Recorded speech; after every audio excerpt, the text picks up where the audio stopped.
SMC, as part of our SMC Associates lecture series, in addition to closing out our Latinx Heritage Month series of events.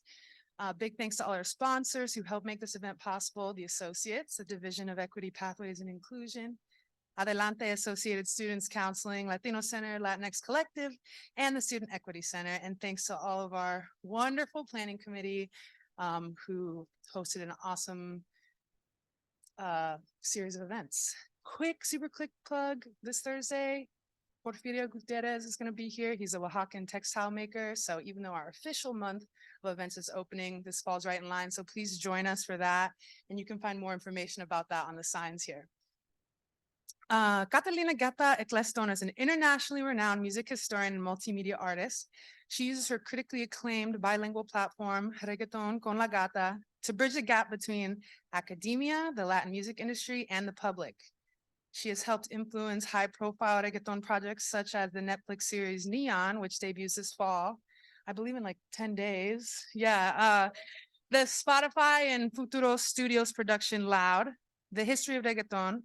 Her articles and commentaries have appeared in the Washington Post, Rollingstone magazine, Los Angeles Times, and on NPR and other media outlets. Today, Gata is joining us as part of her hashtag Perreo 101 tour, speaking to us about reggaeton and its rich Black history. Please help me in welcoming her today.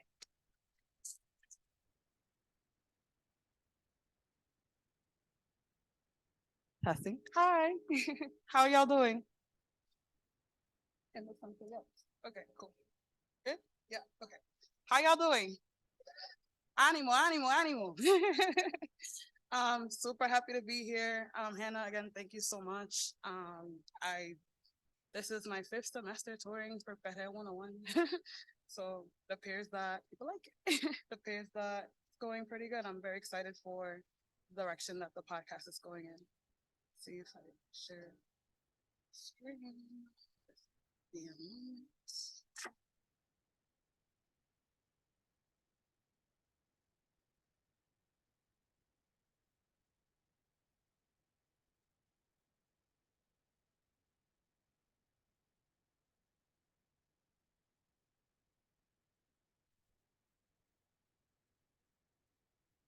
Technology must be let me see.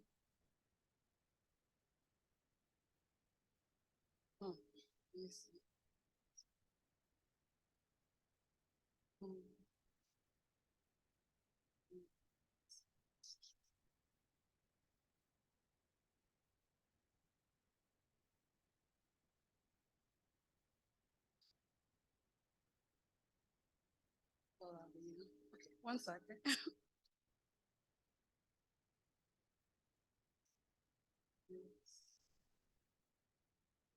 Oh, there we go. We love it here.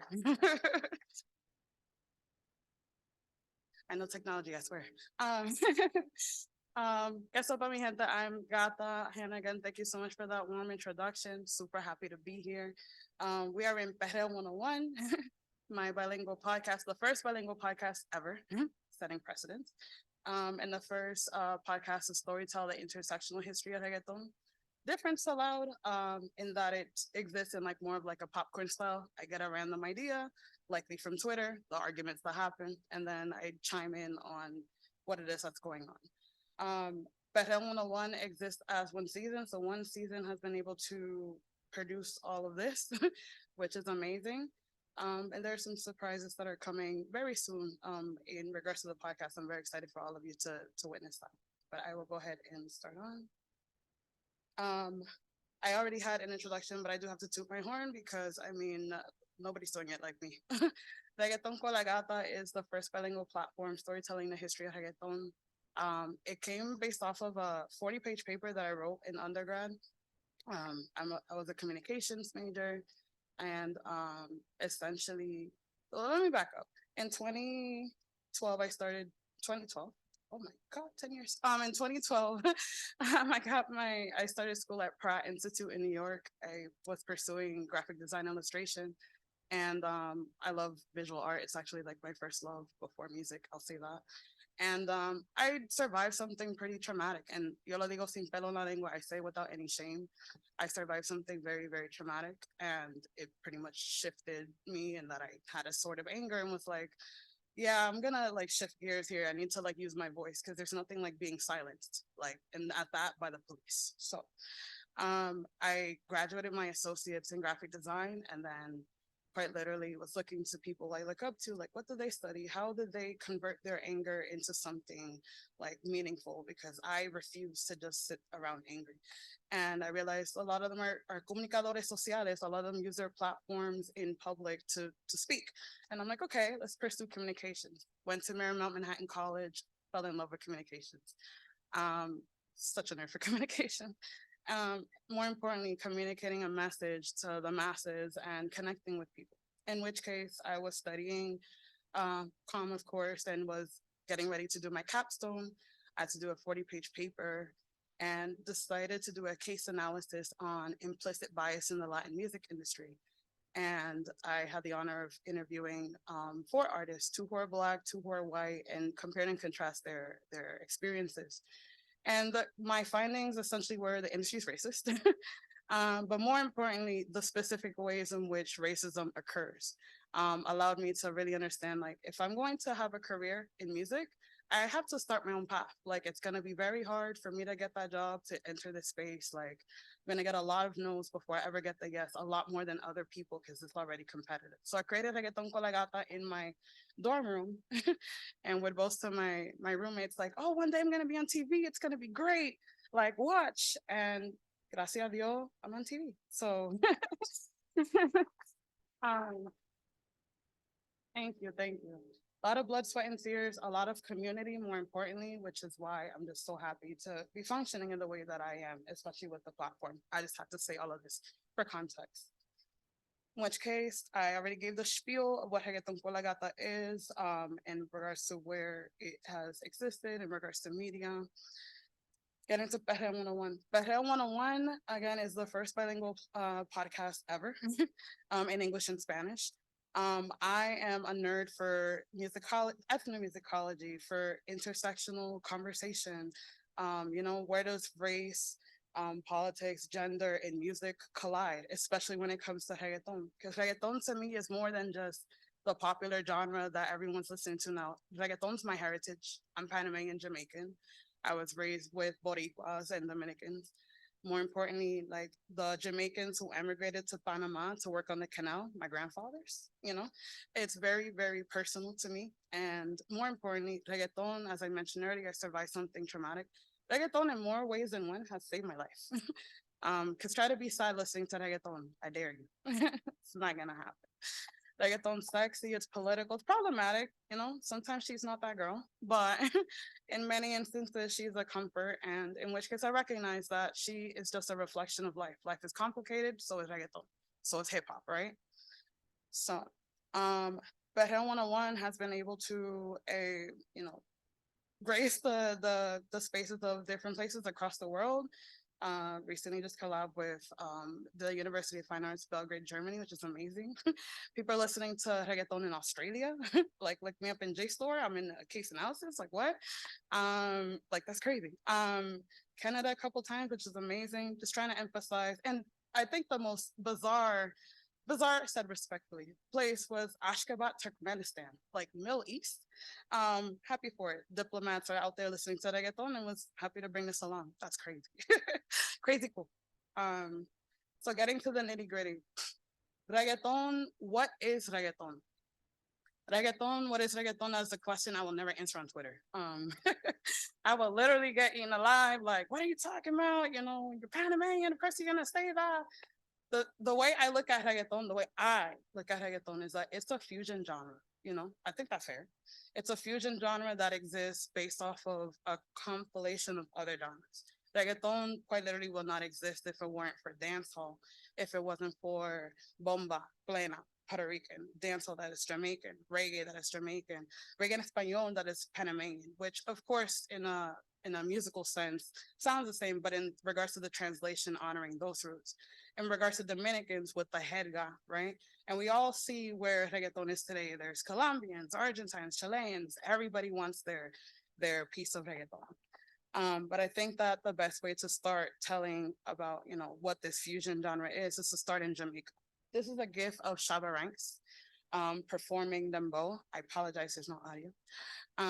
But I'm sure you know of the song Dembo, Dembo, Dembo, Dembo, which essentially is um, a song that was made where his producer Bobby Digital, the Sleepy Wonder, they sampled the pounder rhythm based off of the fish market rhythm.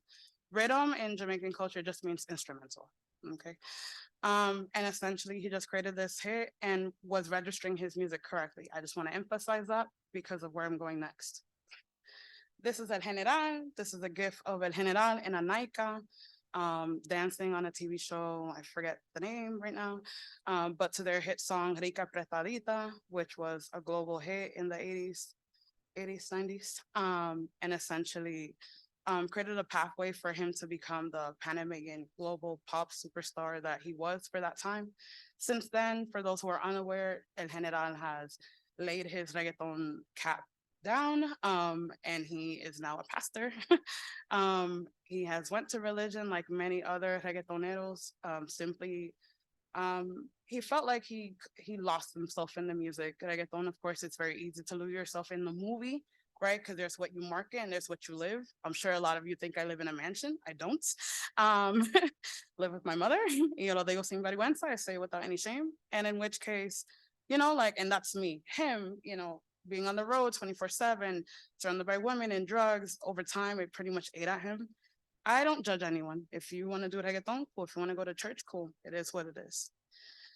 This is a gif of Ivy Queen, La Dura, La Caballota, La Potra, La Diva. I would say the largest pioneer of reggaeton in regards to like female presentation, female presence in this music. This is a clip from her song Muchos Quieren Tumbarme. A lot of people want to knock me down. She's quite literally one of the biggest. I'm sorry, I like smile. I just hugged her the other day for the first time, you guys. Like, oh my God, I like it brings tears to my eyes. I love her so much. But Evie Queen quite literally is I really got emotional. It's crazy. No, but Evie Queen is everything, period. But more specifically, she was the woman who was in the trenches with the guys, right? She came out during the 90s, during the time of underground in Puerto Rico. She was a part of the Noise band. The Noise is a band. The Noise is a mixtape. The Noise were several nightclubs.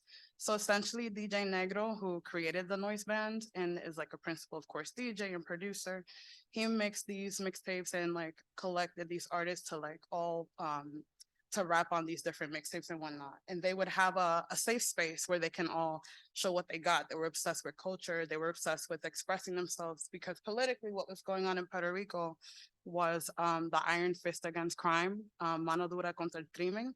Shout out to the work of Dr. Marisol Lebron, which essentially was a period where essentially the Governor Rosselló, was trying to, not trying, he did. He essentially set the precedent for the militarization of the police. Think about where we are today, the protests, the police, the guns that they walk around with. Puerto Rico, like what happened in Puerto Rico in the projects with the police and the militarization of the police, that quite literally set the precedent. It was a stomping grounds for everything that's going on today. We are more interconnected than we realize. And essentially where reggaeton comes into it is reggaeton was a medium of resistance in Puerto Rico. It was a medium in which they were able to raise their voices. And it was also the cause for a lot of police harassment by these artists. It was not cool to listen to reggaeton. I want to emphasize that. You will quite literally not just get pulled over, you'll get harassed by the police, you'll get arrested, you'll get beat up. Like the violence knew no bounds during the 90s of this period of underground, their mano dura contra el crimen. Of which case, Evie Queen, despite all of that, being the only woman in the Noise band, standing 10 toes down, being on the mic in like these ciphers where men would like come at her for her looks, and then she'd quite literally be like, all right, but your ick is small, and doing that in the midst of these ciphers and really just standing her ground and not giving a damn is beyond powerful. And not only that, but 30 years later, being able to reign in the way that she has, representing for women. I'm sure we all know her song Yo Quiero Bailar, which is the one of the most classic and timeless anthems in all of reggaeton that essentially speaks to consent in the nightclubs. Nobody else could have made a song like that that is danceable, sexy, and political at the same time, in regards to this subject matter, not like Ivy Queen. This is a gif of different kids who were basically doing like a reaction video to the song Wata Gata Pitus Berry. Wata Gata Pitus Berry is a Dominican dembow that came out, oof, I was in middle school. Um, in mid 2000s, por ahí. I'm sorry, I don't remember the date right now. I use this clip instead of, well, one, there's no music video, no official music video, but also this is the first time I would say like a Dominican kid went viral. So it's part of history. It's silly, but it's part of history, I would say. Mostly because Dominicans were finding their footing in regards to like their branding online, and trying to find themselves in like how they associate themselves visually with this music. So as silly as all of this is, I just think it's adorable that these four kids got together and was like, oh yeah, YouTube is a new thing. Let's get together. Let's make this video. Let's crop images together, whatever. And the song is silly. They're silly. Like I feel like I don't know. I like really love this song in particular in regards to how Dominicans were starting to get their footing with Dominican Dembow commercially anyway. Because of course it has started more so from the efforts of DJ Boyo. DJ Boyo and other Dominicans who went ahead and were mixing music from Panama because Panamanians were the first to translate this music from Patois to Spanish, right? Which is worth noting. If it weren't for Panamanians translating these essences, it's not just word for word, it's the essences, it's how they talk, it's the attitude, it's, like you can translate something from English to Spanish, it's not going to hit the same. And more so from Patois, which, already gets a lot of flack in and of itself because of the manner of which it exists. Patois is often critique for, or I wouldn't even call it critique because it's not even a critique, it's not valid. It is often discriminated against for how it is presented verbally, no? People like to call it broken English. There's nothing broken about it. There's nothing broken about a language that descendants of slaves created so that people who would oppress them cannot understand them. That's powerful. Like, lo código. We don't need to be explaining everything to everybody. It's about us and not the people who are trying to cause us harm. I think that's powerful and I think that's beautiful. So getting more into fun stuff and finally some audio.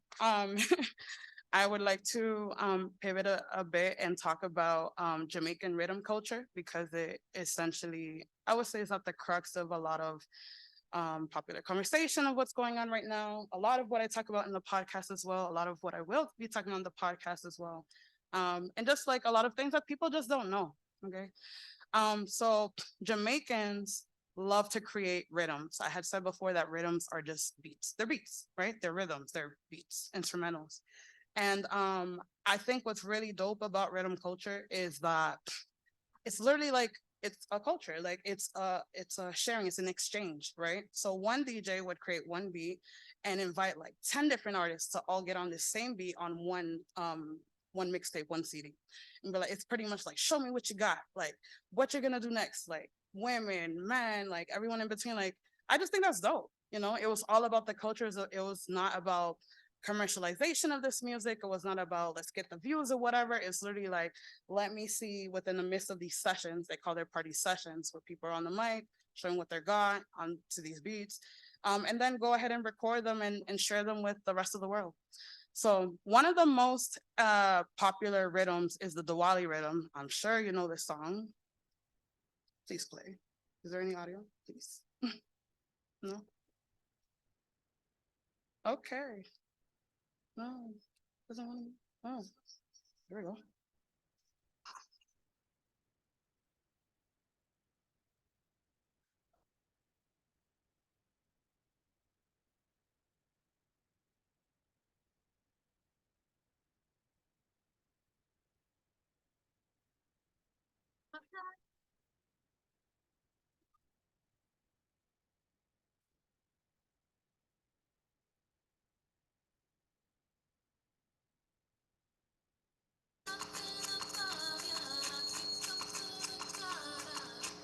I'm sure y'all know. Ooh,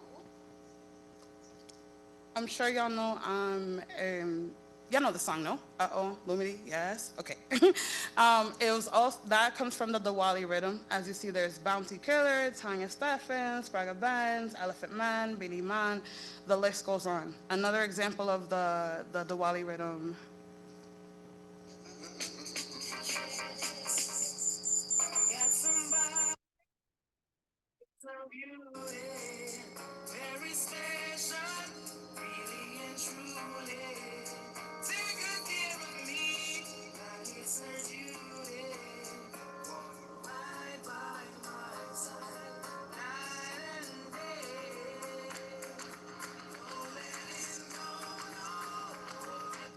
We know these songs. um, but no, one of the most, I would say, popular in pop culture in regards to like the crossover with hip hop, with Latin, as we see here with Lumity, one of the most popular rhythms that exist. There are many others. I think there's hundreds, if not thousands, of others.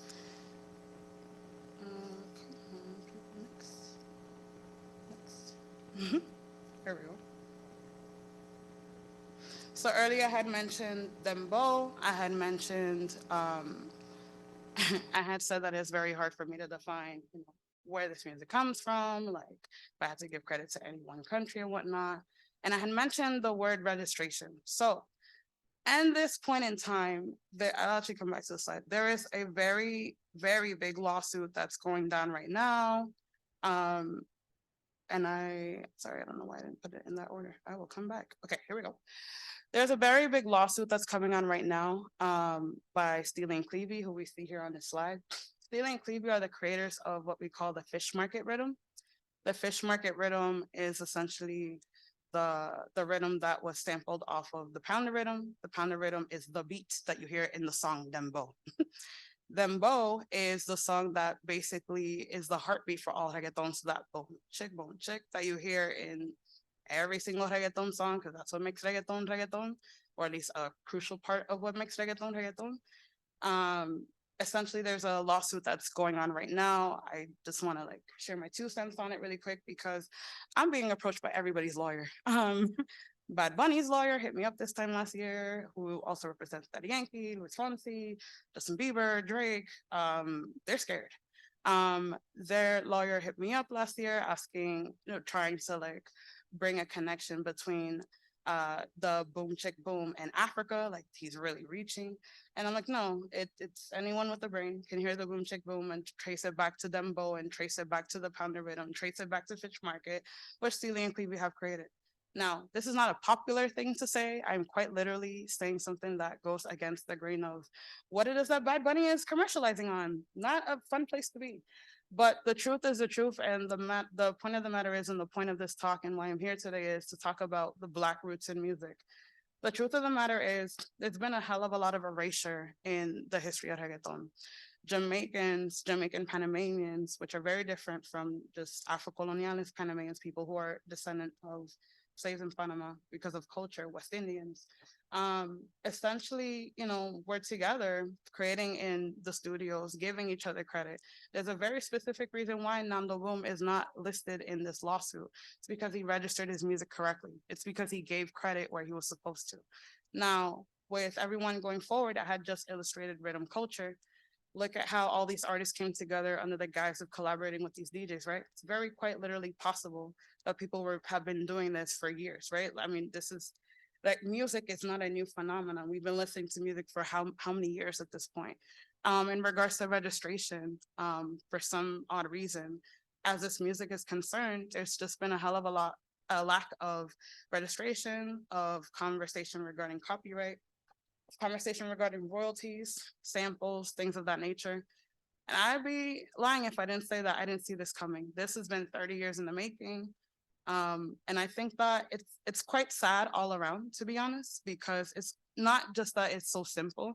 It's that there's a culture in mainstream media of giving flowers, right? People say that a lot, but there's often these sort of boundaries when it comes to giving them to actual Black people who are in the room creating the music that we all profit off of. So I just wanted to say that. and head back to this slide in regards to Dembo so we can actually hear what it is that I'm talking about, right? Dembo, again, is a song that was created by Shabba Ranks.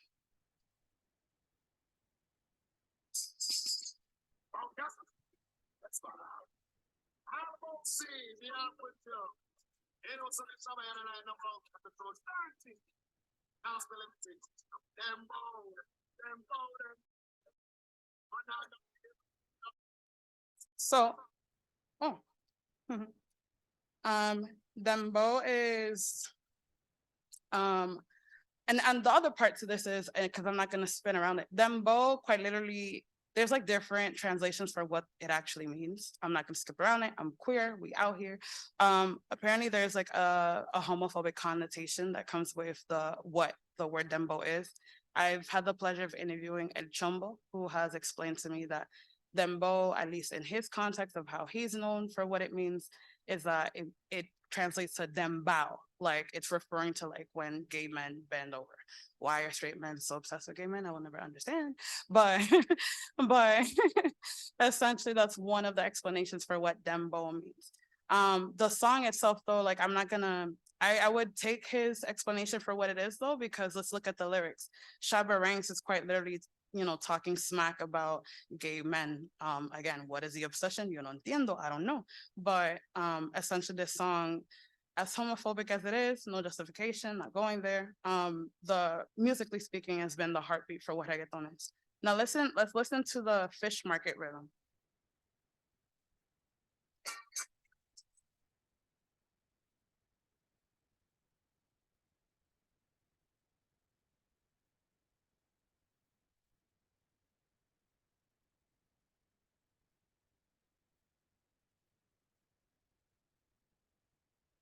Really, oh, echo. Really simple to find the similarities. Would you agree? Show of hands. Right? Okay. And then Nando Boom, what he did in the midst of all of this, he heard Chaba Ranks' song and said, "Oh, that's dope," and he translated it. And again, it's not just word for word; it's the essences. Now, are homophobic essences being translated? Yes. Is this something worth praising in history? No. Is it still part of history nonetheless? Yes. Can all these things be true at the same time? Yes. It just is what it is, mi gente. Um,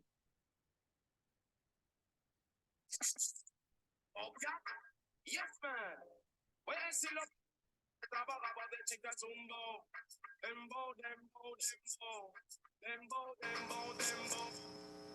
You guys hear that? Ranka kang, raka kang kang, ranka kang kang. You hear that a lot in like reggaeton. I could think of like 50 different songs that have that and whatnot.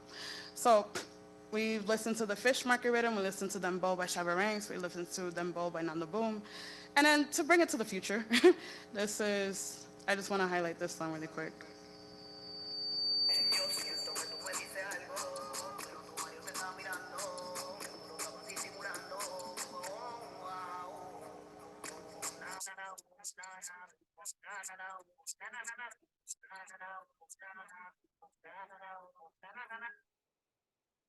I had the joy of hugging him the other day too. I was at the Latin billboards. I was losing my mind. He's a sweetheart. Listen to this music. No, but J1 is a very new artist. This is quite literally the song that's brought him into like international acclaim and whatnot. I wanted to highlight that because we're talking about Jamaica, Panama, Dominican Republic, of course, has created an entire movement based off of Dembo and have gone on to really develop it in a way that's more individual to them. As you hear there, you're not going to hear quite literally a direct translation of what we heard in Fish Market or in Dembo or in Ellos Venia of Nando Boom. What I really love about where Dominicans are right now with Dembo is that they've been tying it more into what is called Dominican palos. Palos is like ancestral to Dominicans. It stems off of their association with the Yoruba religion. Of course, Africans were kidnapped in Africa, brought over to Dominican Republic. Of course, it wasn't popular to practice religions that weren't Catholic. In fact, the consequences included death in many instances, right? It's why we have Santeria that exists, which literally just is a representation of Catholic idols with African gods behind them. This goes very deep. I'm gonna wrap up. But palos essentially, there's music and palos is dancing and palos, and all of it stems into Santeria and its own sort of like existence within the umbrella of Dominican religion. And my point is with this, I love the direction that Dembow is getting into in DR. DR is often named as like the poster child of anti-Blackness. And I 10 out of 10 don't like agree with that. I'm sure we all seen the video by that comedian. I know Black, I Dominican. Like, I don't find it funny at all. To be honest, I think it's counterproductive. I've had the honor of living in Dominican Republic. I say honor because I mean, the activists that I met, the pro-Haitian movements that I've witnessed, you know, the manner of which Dominicans are actively speaking out, damn, the consequences be damned. Like, there there is, I just want to highlight and point out the fact because it's outdated, it's wrong, it's racist, it's xenophobic at this point to constantly be calling Dominican Republic a racist nation. They're mostly Black, first of all. They, of course, every country doesn't identify in the exact same way.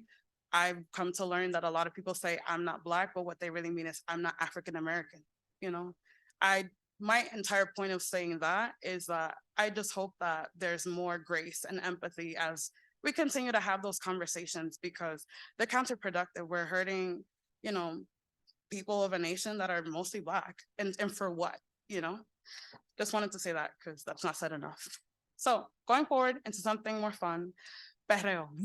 We talked about dembow, we talked about the Jamaican roots, Panamanian roots, and whatnot. I am a nerd, like, and perreo 101, this lecture I'm actually doing very differently in comparison to others. I'm not going in the chronological order, sort of. I'm really nerding out right now in regards to the sounds that we actually hear, because the point is that I want to arrive at is culture. Mi gente. So I just want to play perreo really quick.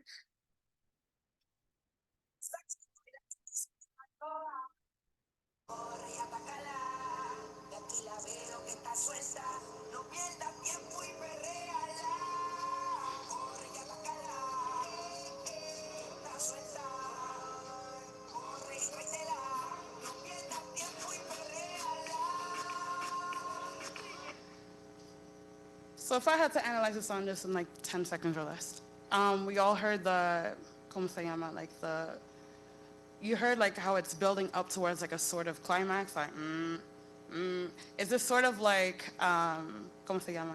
It's like a foreshadowing of like danger is coming, right? It's like when we hear the tiburon, right? The shark in the water, it's like, oh shit, like Jaws is coming, you know? It's like the perreo is coming, you know? I just want to highlight that because that's intentional, you know? Like it may seem like something very minor, but I just love, what I love the most about perreo and what's most fun is like how these producers, how these artists illustrate these different emotions sonically. I just said that and we didn't even get to the climax yet. Like the perreo didn't even drop, you know, but you know that it's coming. Métele Sazón is a different take on perreo.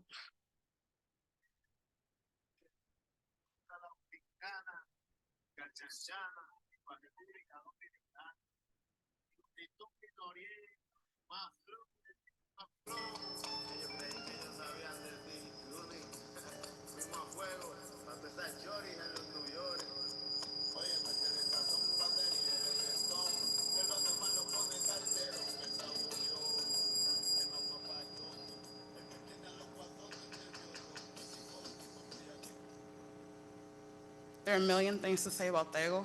What I love about that song in particular is at the beginning, you hear a lot of drums, you hear a lot of, ¿cómo se llama? Parallels between Puerto Rican bomba y plena that Tego is very, very intentional about keeping in the beginning of the song. His build-up is quite different. I would even call it ancestral. You know, it's a calling towards like Afro-Boricuas in regards to the music, the perreo, the dance that is coming right now. And it's a different take on something sexy. I just really appreciate it for what that is.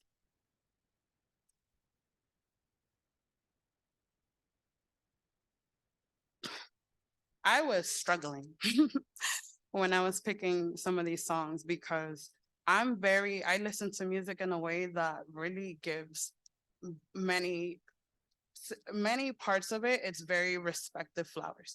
You know, we live in a culture, well, we are in a culture musically in a market where we love umbrella terms. It's not reggaeton, bachata, merengue, all this, it's urban, which is a disservice. It doesn't allow every single genre to be appreciated in the way that it so richly deserves. Which is why when I listen to reggaeton, be like, oh yeah, that boom chick boom. I'm like, okay, but what type? Wait, what type? Are we talking maleanteo, which is like that delinquent sort of music that they call? Is it sandungue, which is inherently black? Is it perreo? Is it for dancing? Is it reggaeton like Regueton? Is it more pop? I listen to music in that way. And that's what I try to illustrate in Perreo 101. To try to open up the horizons of our mind. Like we're gonna hear merengue in some parts, we're gonna hear palo in some parts, we're gonna hear different genres, bachata, salsa, lo que sea. And it's all beautiful. And they all deserve their respective flowers. They're all very different and they're all very African. So with that said, I was struggling because I'm like, with all of that said, what song is explicitly a reggaeton? One thing that makes me laugh with the popularization of this music and how people love to put things under an umbrella is that the word reggaeton quite literally has the word reggae in it. Like, there's some songs that I'm like, where's the reggae at? Like, are we listening to the same song? Why not call it popeton? It's okay. Popeton's cool. It's chilling. But with that said, I really like this song by Niengo because you quite literally hear reggae in it.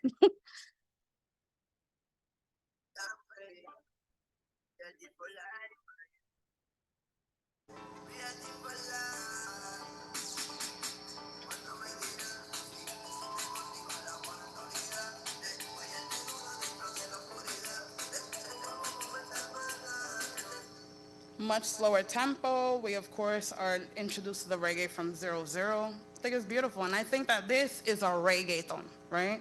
And I would call, honestly, most of what we listen to today, reggaeton, like with the other spelling of which it is that I had just illustrated. With that said, and wrapping up with this sort of course of the conversation, I think popeton is fine.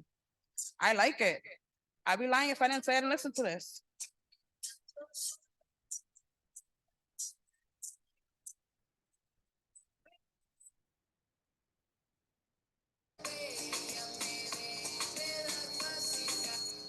Even the lack of bass in his voice.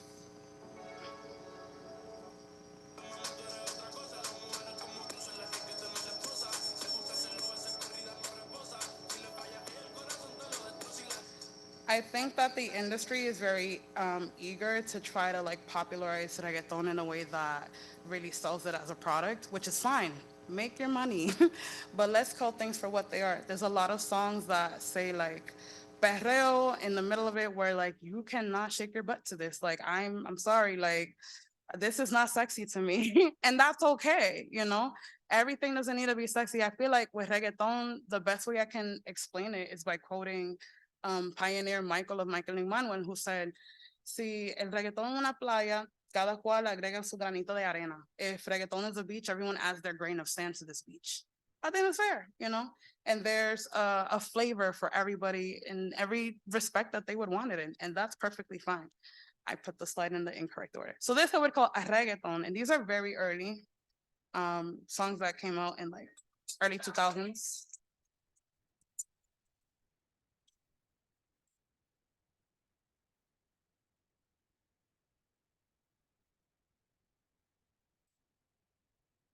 So it's like more whimsical, right? There's like pianos, they're fun, it's like inviting, it's getting closer to like what I call Latino TM, right? Latino trademarked for what we want to mass market. But it's still a good song. I'm not calling it a bad song. Now, on a more technical level, I would say that in order for this music, I obviously often lead with the fact that this music is political. That's quite literally the point.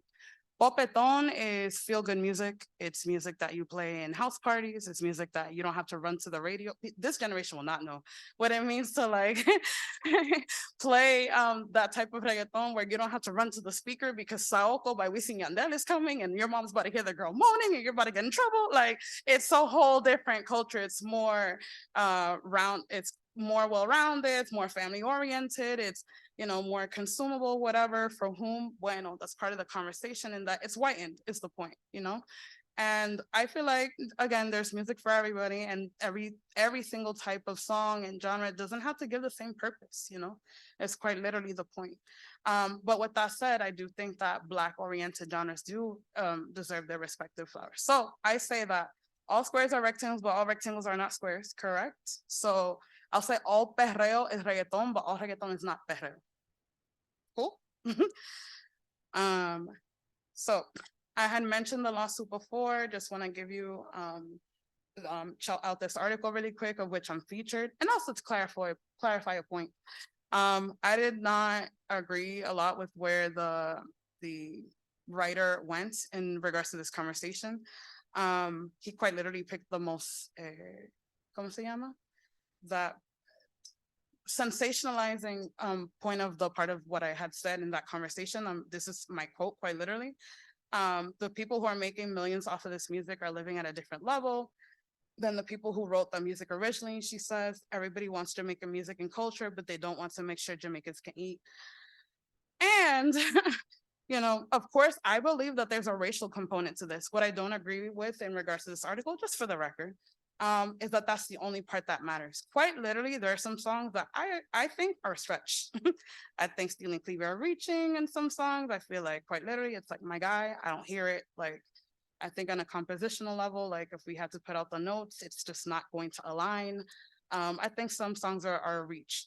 And I do think some songs are absolutely justified in the court case. So I just want to say that there's duality here and that I do have the range of being able to put my emotions aside. The way that I look in this article, it's giving very angry Black women, and I hate it. I'm just going to say it. With that said, I keep mentioning a lot of like what the industry wants versus what the culture wants, right? I just want to point out an op-ed that I wrote 3 years ago. Can't believe it's been 3 years for Temesqua. 3 years ago, as we've all seen, George Floyd was murdered by the cop and whatnot, and there were Black Lives Matter protests around the world, no? And there was something that stood out to me. Reggaetoneros were chilling. They were in their houses, you know, they were like with the girls in the pool, you know, it was business as usual. And I'm like, didn't this music start in the street? Like, didn't you first use this music to like raise your voice? Like, are you serious right now? Like, it was infuriating. And let me back up even more. Osuna, remember Osuna, right? Osuna, Black man, Locks, was at the forefront of this music. Unfortunately, is involved in this court case, this allegation. Legally, I can't say he did it, but is alleged that he murdered a gay kid, and that there is a video going around where he is clearly in some sort of like sexual innuendo with like men in the video, and basically was ousted from the industry. I'm not gonna shine a light on like murder or like try to like dissuade that as if it's not something negative. I'm not gonna go there. But as a Black, and not no buts, and as a Black woman, I do have to say that I was mourning, you know, the fall of his star. From one moment to the next, there was a Black man at the forefront of this music. What? That hasn't been the case since Don Omar in like the 2000s, you know? So all of a sudden we have this Black man at the forefront of this music, and then these crimes are allegedly committed, and then his star falls. We all feel devastated. We're all like, damn, the music was good. We can't support him. And we all know that feeling, right? When the artists are trash, but the music is good. And then we don't know if we should touch it or not, right? And in which case there's this sort of void. And then Bad Bunny comes out the woodwork like, I love gay people. We outside. I support you. I will be a savior. Let's go. You know? And he's like this weirdo that we're all like, yes, like we need a weirdo. We need a king. Come on, king. And then you know, but one thing is missing in the midst of this component. He is not Black, you know. All of a sudden we have an ambassador, a savior, a king who is not Black. And that's worth noting because this industry loves to do away with this. This industry loves to act like our contributions to culture aren't the main ones. Like this culture loves to create ambassadors of this music and assign white faces to it. It's not a coincidence that now at the Latin billboards, reggaeton is everywhere, right? But 15, even 20 years ago, when Tego, right? When Don Omar, when Zani Lenos, when all these artists were at the forefront and everybody else was trying to catch up with them, they would have never. Try to Google a Biofino review from 2004. You're not gonna find it. Try to look up an El Abayalde review. You're not gonna find it. it quite literally, it's all interconnected. So I write this op-ed because Bad Bunny comes in with this "I'm gonna save the world" cape, and I don't see him saying anything about Black lives, and I think that's problematic. Like, you're about to benefit hugely from this music, from this void. People are loving you, the gays are on you, you're gonna win. Can you love me too? You know, can you? That's it. Like, that's all. Can you love me too? Can you just say Black Lives Matter? Can you incorporate that in your mass marketing? Can we act like Latinos, like we're not just some big utopia that, we all are, intrinsically aligned in regards to politics and identity and all of this stuff? Can you go there since you're already appearing to go there? Is that hard? Is that bad of me to ask? When? Okay. So I wrote this op-ed because I noticed his silence. I noticed Carol G took a picture with her black and white dog, her white dog that had black spots, and said, "Look at the cute spots on my black and white dog. All lives matter." Um, Mozart La Para said, "Un carro blanco y un carro negro vale lo mismo. A white car and a black car cost the same," because I'm a car. J Balvin pulled his nanny, poor woman, his maid out. She was sweeping the floor in the backyard by his pool. Started blasting salsa, pulled her out like, "Look at us dancing. We're so beautiful. There shouldn't be no hate in the world. All the colors are amazing. All lives matter." I'm like, my guy, what is going on? Like, I felt like I was in the Twilight Zone. I had the opportunity to write this article, which is a very, very, very big deal. This is not me tooting my horn. This is me saying that Latin media has a knack for gaslighting the Black experience of Afro-Latinos. This article, quite literally, when it dropped, so many Black journalists approached me like, "I pitched this 5 years ago, 6 years ago, 10 years ago," and they told me it was too niche. They told me that racism doesn't exist in Latin music. They told me that, you know, I'm always met with, "So you don't think that Karol G doesn't deserve to be where she's at?" Nobody said that. I'm bumping her shit. What are we talking about? How did I get there? I'm just saying, like, goddamn, like, can we analyze the fact that pathways for Black women to achieve the same level of success are pretty much blocked, So, I mean, yeah, check out this article. And yes, wow, from there to here, huh?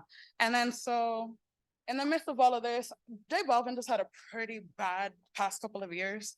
I almost feel bad for the guy because I've had the honor of I call it honor. He's very talented. I would say that I'm a fan of his music, maybe not him. Of profiling him for paper. And so I spent a lot of time talking with him. I don't think he's a bad person. I think he's clueless. I think he's like a toddler who like you give all the things to, and then like he trips and then falls and he's supposed to explain himself. He's like I just think he's clueless. Like I don't think he's racist per se. I actually see the different ways of which he looks out for people institutionally, like structurally, I don't think he's a bad person. I will say that, yo lo digo sin vergüenza. But obviously this man needs a guide. Like he needs some sort of compass because what is this, right? Now with that said, and I invite you to check out that profile on paper, I really like this song. It's just this image that's like, the creative director didn't say, maybe we shouldn't do two Black women on the floor on leashes in a genre of music where they can't even have careers, in a genre of music where they're constantly sexualized, in a genre of music where they're in the fourth. I have a meme on Instagram, I'll send it to y'all, but like, that Usher meme for NPR where he's like this? It's like video directors putting Black women in the music videos for some razzle dazzle. Like, but like, like that's the culture of Latin music. So like this just was not it, my guy, But going into the future, women are the future. This is a collage I made. I can name everyone here. It's just gonna take a while. Point is, Piano Antillano, who I'd have to highlight, La Sista, who has the glasses on the left. I have a cuantas. I'll get to them. They're in future slides. Are quite literally the future. Piano Antillano, if you don't know who she is, you better. You know now. She is the only trans artist who is trans, who is dominating mainstream right now. She just presented an NPR Tiny Desk. I'm so happy for her. This is a clip from her freestyling in Bizarrap. And more importantly, just brings a certain level of authenticity that is dire in this space. Just by being who she is, just by creating the path that she has, by leading with a sort of grace and dignity that is really like breaking norms and allowing people to see trans women for all that they may possibly be if they are simply given the chance. No, she's an amazing artist from Puerto Rico, and calls herself the translation Villano Antillano means Antillean villain. And I've had the honor of profiling her for Rolling. We're good friends at this point, but I've had the honor of profiling her for Rolling Stone, and she explains like, yeah, I'm not supposed to exist in the way that I am. I'm a villain. So that's pretty much where she came up with her name. This is a clip of, I've never been happier for an artist. Like, I swear, like in the moment of which this song came out, this is the clip from, I believe, Piropi by Angel Dior. Angel Dior is a Dominican artist who I would say is pretty much one of the first to create like the dembow with this whole like balos sound, and to rap in a way that pretty much like mimics a lot of the call and response that you hear in balo music, which is very ancestral, very African, and in this context, very Dominican. For him to bring that into the dembow that he has, I thought was epic. Like I was literally dying. Now, of course, the music is critiqued because they're like, what is he even saying? I'm like, he's not talking to you, you know? Él no está hablando contigo. So, but it's music to enjoy. It's music, it's una música alegre. Like this music is not to be, I mean, it is deep in the ways that you analyze it in the way that exists, but more importantly, it's a feel-good music that reflects the joy of Dominicans. And I just think that's beautiful. Tego, el papá mío, is nominated for a Grammy for this song. Let's all look out for him and for that. And pretty much the point of the next couple of slides I'm highlighting is just joy.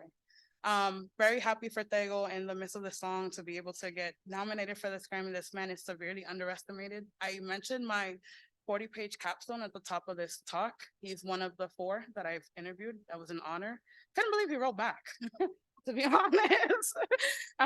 It was all through email pretty much. But essentially to hear a mainstream artist, El Papa, to really talk about, despite his mainstream success, to really be dealing with institutional and structural racism and the way that he does, it's just like, it's everything you need to know, like he created he has several albums, but the one album that we're talking about to this day lost the Grammy to, we don't even know who, is literally generating conversations today and beyond in ways that we're now analyzing now for the first time and will analyze forever. So really underestimated, so really underappreciated. This is joy to me. Look at him and his swag and whatnot. I also, exclusive for all of you, I just wrote a chapter for Cambridge University on rap and reggaeton. And thank you. And I went hard in regards to my analysis of this song because I just think this is Black boy joy, Black man joy. So like the extreme and in a contemporary fashion. So look out for that next year. You see, earlier I went off on Bad Bunny, who I love, by the way, like just so that's clear. I love Bad Bunny. I'm looking forward to his album. I'm listening to it. I listen to all his music. It is what it is. Like, what are we gonna do? Sit around mad? Like, he's not going anywhere. But no, I invite you to check out his cover in Time. You'll find my notes there, my comments there. Pretty much following up on my initial question in 2020. This came out in March 2023 in regards to like, okay, so what have we learned since then? Because you made a couple $1 million more. It's since come to light that he is backed allegedly. Let me not get sued. Allegedly by Chavistas, which is a whole thing. Invite you all to look into that. I'm barely into it myself, like I'm still educating myself. But point is, it's a lot of questions in regards to what's going on of like this whole entity that is Bad Bunny, and I feel like they're all valid. So I'm pretty much me, and one of the very few, I can't even think of anybody else, people who are bold enough to go on record and ask him what the hell is going on, which is not a popular place to be as a queer Black woman. But nonetheless, if this industry is gonna play in my face, I'm gonna play right back. You see, getting to the crux of my podcast. So I'm very happy because in this moment, you're all the first to know that my podcast is actually getting a revamp. Audio Mac. Thank you. Audio Mac is sponsoring. Shout out to Audio Mac. And let me speak on Audio Mac really quick. I'm very happy for this partnership, not just because they're sponsoring it, but AudioMac for what they stand for. And I'm not caping for corporation. Y'all know I don't do this. Y'all know who I am. But AudioMac in the way that they exist, they are, with all respect to SoundCloud, the new SoundCloud. Like artists who are just coming out into the scene, I implore all of you to tell them, like, you want to get recognized and you're like existing independently and you want someone who's going to pay attention to you, upload your music to AudioMac. This is not a paid message. Quite literally, AudioMac sets the precedent for like how a lot of the other DSPs, the digital streaming platforms, que sea Spotify, Apple, whatever, they look to AudioMac first. They look to what's trending in AudioMac, and then all of a sudden, look at who I discovered. Like, yeah, they found them first. But more importantly, let people do what they're doing over there. In AudioMac, they quite literally look out for the people who are working hard and have good sounds and whatnot, and give them their place, which is big in music because it's hard to fight for attention. You know that, right? So shout out to them. I feel like in regards to that and how they treat artists, we're very, very much aligned. I think it goes pretty much hand in hand with how this podcast came about. I made this podcast with a mic I bought on Amazon. I did not know what production was. I didn't know what an intro was, a jingle was, an outro was. And I say that without any shame because the truth of the matter is a fan DM'd me on Twitter and was like, stop tweeting your ideas, record them, put it on the podcast. I'm like, okay. I did not even know what a podcast was when I created it, but I thank that fan every single day because it's quite literally saved me, my IP, this brand, and essentially it's the basis of everything that I presented here and beyond in my platform, especially as it comes to history. So ahora saben. And so what do we look forward to now? The future. This is not a pay post either. Like, honestly, Netflix, you owe me a check for how much I'm promoting the show. But no, but Neon is a show that I've had the honor, it's an honor to be in this room. Shay Serrano and Max Earl, they're the creators of it. Shay Serrano approached me, Jesus, 2 years ago with the pilot. I had the joy of like looking over it before it was officially pitched to Netflix. So I saw it in like basically all of its stages editorially.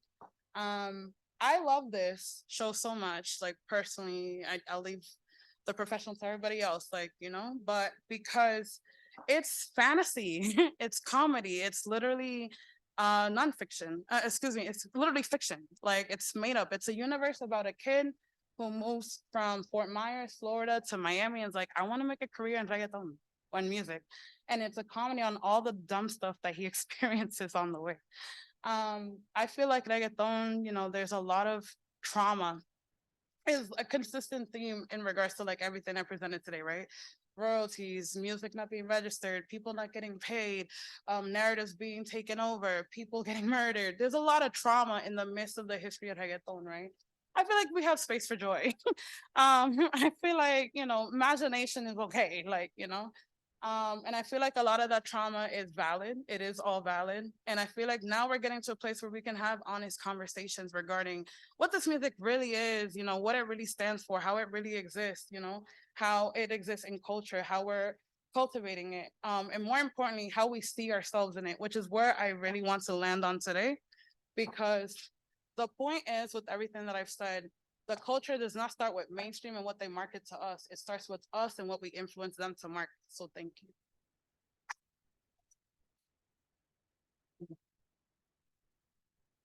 And enjoy this promo code.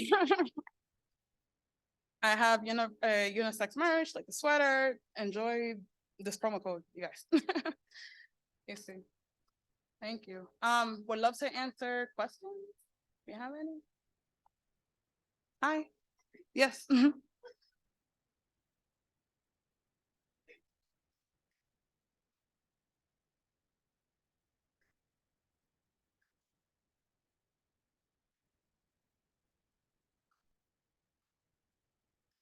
Okay. Mhm.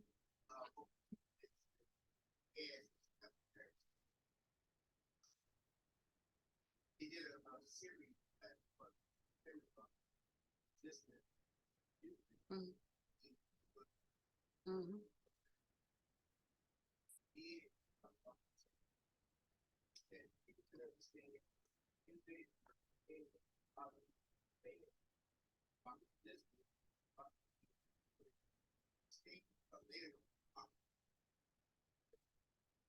Mm-hmm.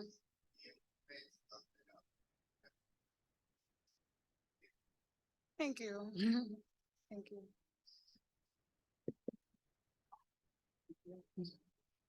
Any questions? Please don't be shy. Talk to me. What's up? Yes. Oh, there's a mic. Okay. I will look Hi. into the. Hi, I'm Hannah. It's Hannah again.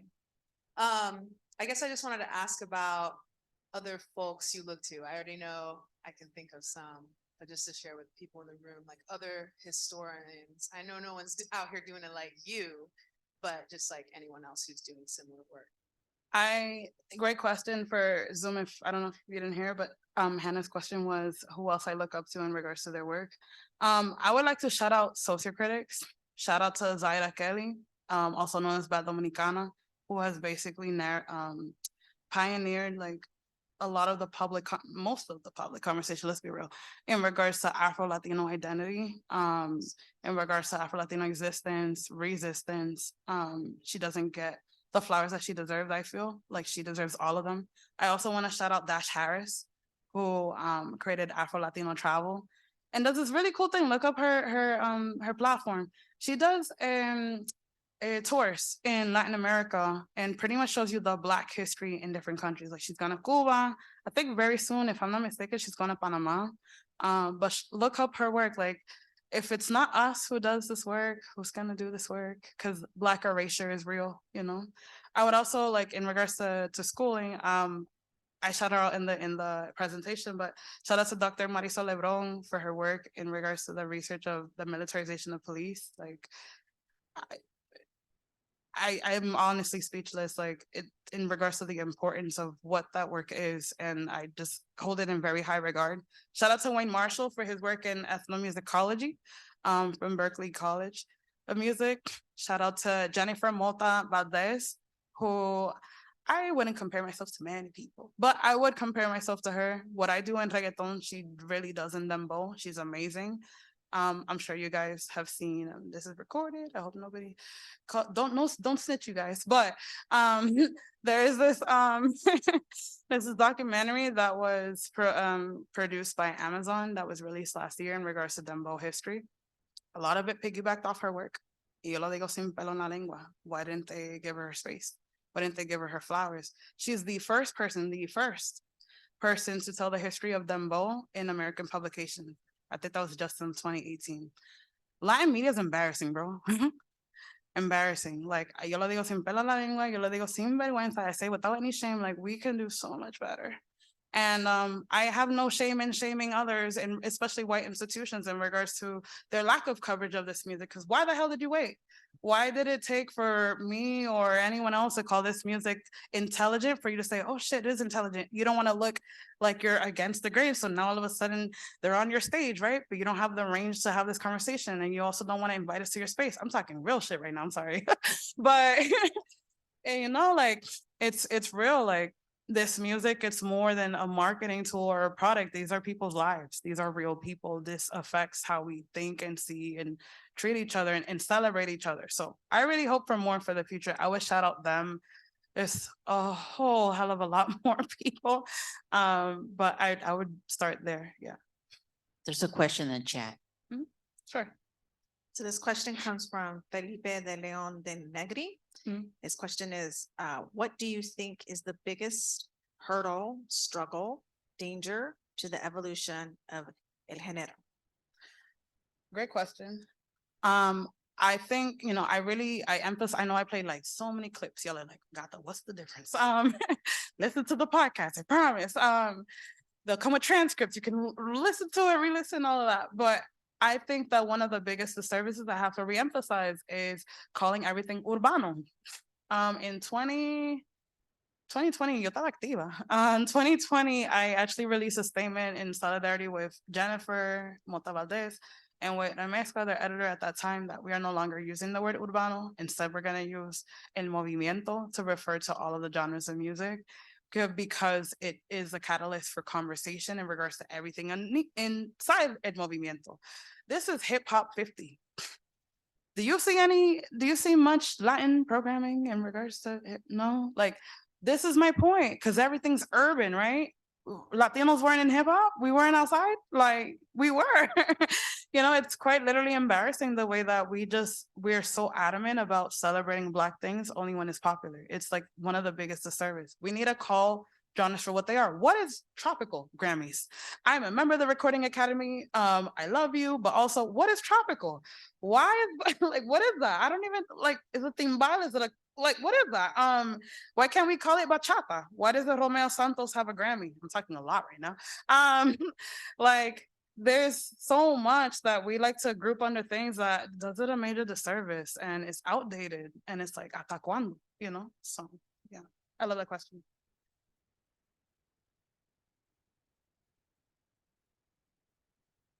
I don't have a question. I just have comments and I wanted to share flowers and love with you. This was such a wonderful presentation. As Yeah. someone who listens to this music and not really being connected to history or really the isms that exist, like you gave me a lot to think about, a lot to go back and learn about. So just thank you so much for being here and for sharing your knowledge with us. Thank you. Happy to be here. I was scared. You guys were so quiet. I'm like, oh my God. Please, someone else, please. That's it. You good? Huh? Yes. Mhm.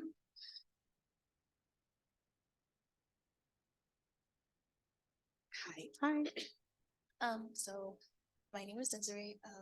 I'm a staff writer at the Corsair, Santa Monica, and one of the questions that I had was that as an Afro-Latina, studying the histories and evolution of the music and culture, what are some of the narratives that you first discovered when studying all of this that was like hard to chew or that you knew that needed to be spoken about?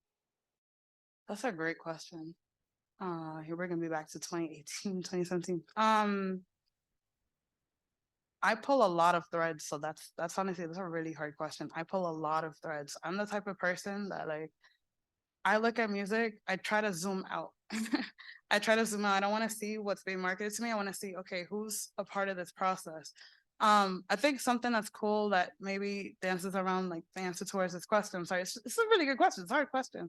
But when I see music, especially reggaeton, I don't see the artist, just the artist. I see the artist, I see the producer, I see the manager, I see the A&R, I see the person who wrote the song but didn't get credited. I see the person who barely wrote and got credited. That happens a lot. In music culture, there's something called work for hire. And there's like a racist system around that too. A lot of Dominicans have written a lot of the biggest songs that we've heard. For the sake of my own safety, I'm not gonna go there here in public, but know that listen, they're not gonna get me. But don't come get me. But there are a lot of Dominicans who are desperate in that island, and you come up to them like, you want $500? You want to write this song for XYZ? And they're hungry. So of course they're gonna say yes, instead of giving them the royalties that they could be living off of for the rest of their freaking life with their families. I think that's one of the saddest things that I've like discovered. I think what's also sad to that is finding out how common it is. People like to say, charge it to the game. I'm like, I'm sorry, I can't. I'm one of those people though. Like, I'm one of the people that like, I'm approached often and I fight for my space. I fight for my position. I'm independent. I said before, I live with my mother. Like, I'm not in a mansion, bro. Like, I'm not in a mansion. Like, I'm still, in a marginalized position. I'm queer. I'm not closeted to the world, but I am to my mother. Like I'm one hard conversation from sleeping outside. Like, and I say that without any shame. It is what it is. My point is, there's a lot of movie and fantasy that's created around reggaeton at different levels, whether it's with me, whether it's with the big artists. I had said before, Tego had, detailed to me like his struggles, and he's like, who's bigger than Tego? And if he's that big and he experiences bullshit, that tells you everything, right? Going back to my nerdy self while studying communications, I think I remember it's called the muted group theory in communications. And it says something like, if you want to find out like the weakest points of a structure, speak to the most marginalized people within that structure. And so that's quite literally, I combined that theory with, I forget what the other theory, to go ahead and create the questions that I have with the analysis that I did that gave birth to this platform and whatnot. So yeah, ever since I've been pulling threads, finding a lot I'm keeping for my book that's coming next year, Dio Primero. But no, yeah, there's just a lot of nonsense, a lot of fuckery, excuse me, that exists within the realm of Latin music that I just wish that the public to some extent understood more too, because where I'm going with this is that there's a lack of empathy. We are not nice. Let me go there. We are not nice. This is something I've been thinking about a lot lately. Neon, the show that I'm working on, people see me, I'm a historian. I'm also a Latin culture expert. I'm also a Latina. I'm also a fan of reggaeton. The show has nothing to do with history, you know? There's been a lot of conversation in regards to, you know, who's in that room, who made that show happen, who owns reggaeton. And it's like part of the history of reggaeton is who covered it, when was it covered, how was it covered, and how was ownership assigned. Like that is something that's major and something that I wish fans would pause and think about as they're listening to this music, because the ambassadors and who's marketing isn't always like the full picture. And that's really worth noting. And that's a cause for major empathy creation within the realm of this music. I could keep going, I'm stop.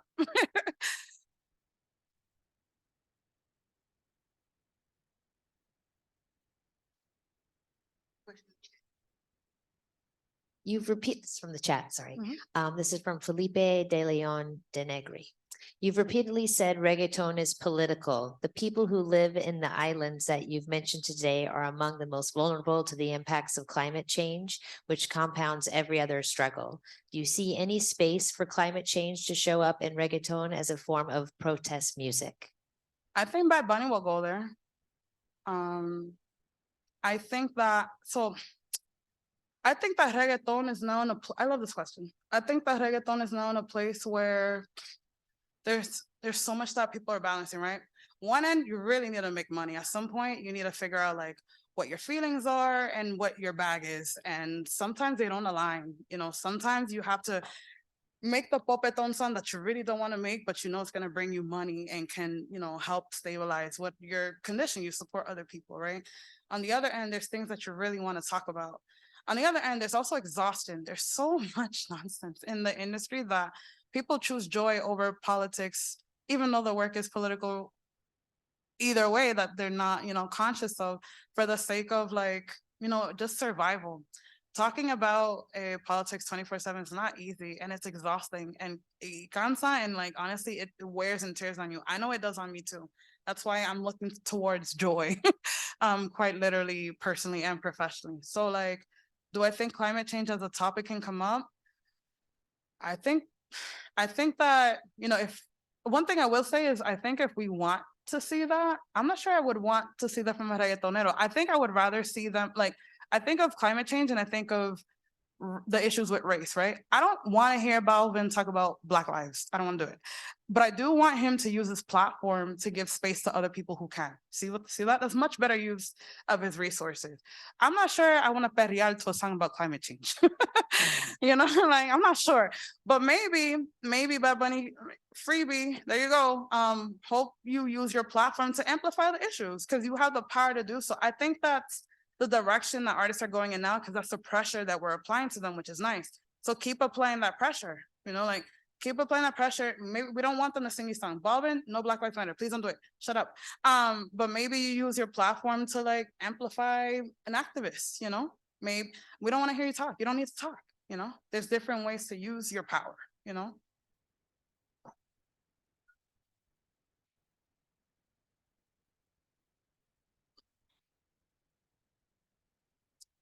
So last question. Mhm.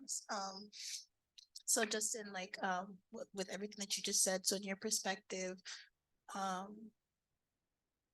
how would you, I guess, categorize better change or like a better evolution for the music and the culture moving forward, although it has evolved now, like it still caters to its institutions. So how would you, in your perspective, suggest for like a step in for better change? I was talking yesterday. I have friends who work at really cool companies. I won't name them because I'm out them. last night I was having dinner with them. We were talking about this very same thing, how we're all cogs in a machine, end of the day. At the end of the day, we're all cogs in a machine and we need to eat. We have bills to pay, we have things to do, and it's sad, you know. Outside of that, there are moments where we build within community and we try to like create authentic spaces, like authentic avenues, and like teach each other authentically and whatnot. I think it's very hard. I think like we're in a place now where the dominant voice, which are very big publications, institutions, have, it's funny. I had mentioned before, like the hypocrisy of like how this music has been covered or not, right? And now there's this sort of game of like, we always been supported. What you talking about? You know? And now it's like this thing where like they're even as audacious as to try to paint themselves as like the authority on this culture. And I'm like, you are not the culture. Like you are the byproduct of the culture, if that even. With that said, I feel like fans, and fans applies public, institutional, academic, I don't care where it's from.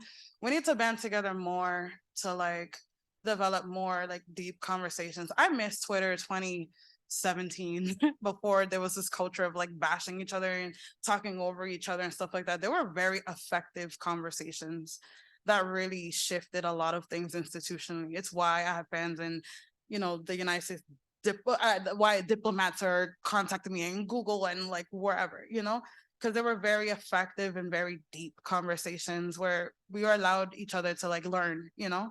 I feel like that doesn't exist anymore. There's been a shift in culture and how we disseminate info, and like absorb it as well. And I feel like it's a disservice because then we can't get on the same page to communicate the same message so we can all get towards the same goal. I think that's all intertwined.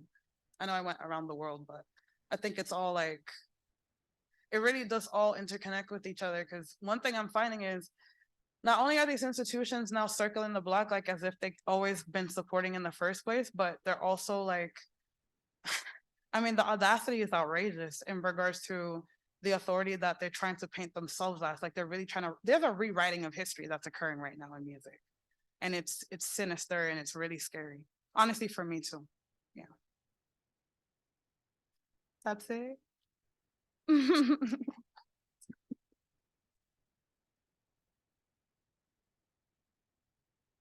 Mi gente, if you tweet, please use the hashtag Perreo101 tour. I need to make it look like it's not just me talking about this tour. I need y'all to talk about the tour. But thank you. And again, please enjoy the promo code. I believe it's Perreo101 SMC 23. I will share it to Hannah. She will share it with you, but support a queer Black business, please. Thank you. My merch is cute.